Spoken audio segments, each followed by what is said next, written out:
વિદ્યાર્થી મિત્રો, આપણે જોઈ રહ્યા છીએ ધોરણ 10 પ્રકરણ 11 વર્તુળ સંબંધિત ક્ષેત્રફળ સ્વાધ્યાય 11.1 નો દાખલા નંબર 2 છે. હવે દાખલા નંબર 2 માં આપણને એવું કીધું છે કે વર્તુળના ચતુર્થાંશનું ક્ષેત્રફળ ગોતો. ચતુર્થાંશ એટલે કે 1/4 ભાગ. તો આપણે ચતુર્થાંશ પહેલા દોરી લઈએ.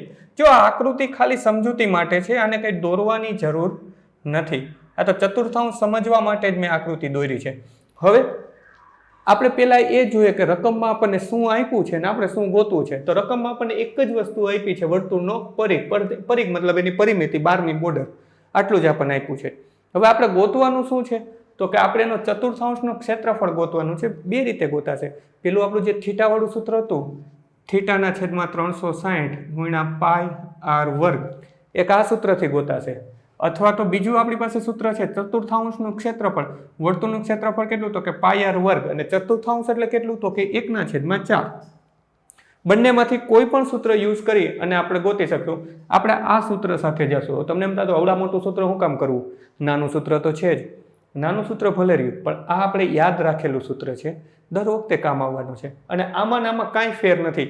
આગળ હું ગણીશ ત્યારે હું તમને બતાવીશ. બંને સૂત્રો તમને એમ જ લાગશે બંને સેમ જ છે, રીતે બંનેની સેમ જ છે, પણ સૂત્ર આપણે આ યુઝ કરશું.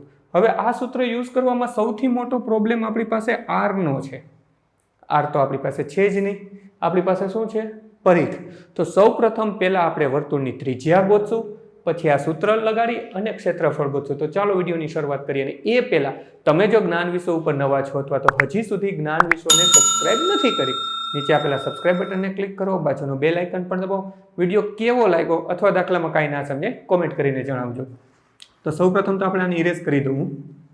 હવે અહીંયા આપણી પાસે જે છે એ લખી નાખીએ. તો આપણે લખીએ તેથી વર્તુળનો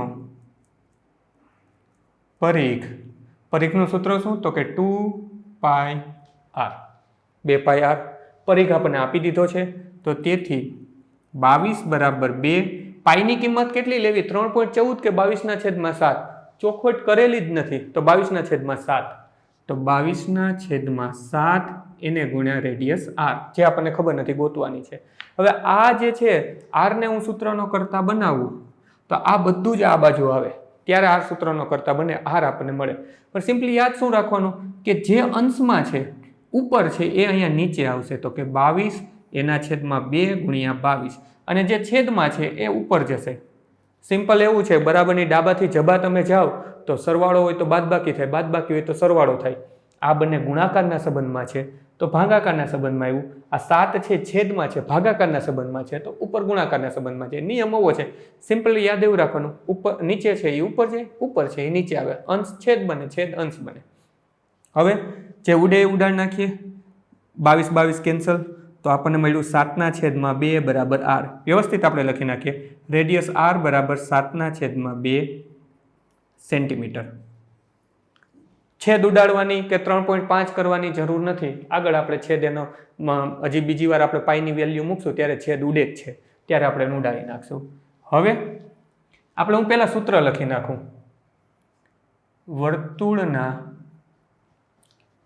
ચતુર્થાંશ નું ક્ષેત્રફળ બરાબર થીટાના છેદમાં 360 એને ગુણ્યા પાઈ આર વર્ગ. તો આપણી પાસે થીટા પણ નથી. જે આપણે થીટા જોતો છે તો આપણે શું કરીએ? અહીંયા પહેલા તો આપણી પાસે જે આપ્યું એ લખી નાખીએ. r બરાબર 7/2 સેમી અને થીટા બરાબર 90 અંશ. ક્યાંથી આવ્યા 90 અંશ? રકમમાં તો હતા જ નહીં. તો જો વર્તુળના જ્યારે 4 ટોટલ કેટલા છે? 360. સરખા 4 ભાગ કરો તો 9, 9 દોઢા 9 તેરી 70, 9 ચોક 36, 90 ચોક 360, માટે થીટા 90. હવે મેં તમને એવું કીધું હતું કે આ સૂત્ર અને આ સૂત્રમાં કંઈ ફેર નથી. બીજું સૂત્ર મેં તમને એવું કીધું હતું 1/4 એને ગુણ્યા પાઈ આર વર્ગ. બંનેમાંથી કોઈ પણ સૂત્ર વાપરી શકાય. મેં એવું દાખલાની શરૂઆતમાં કીધું હતું.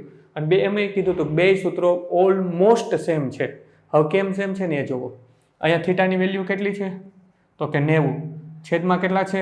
360. 0 0 કેન્સલ થયા. 9/36, 36ના ભાગ પાડો. 9 ચોક 36, 9 9 કેન્સલ થયા.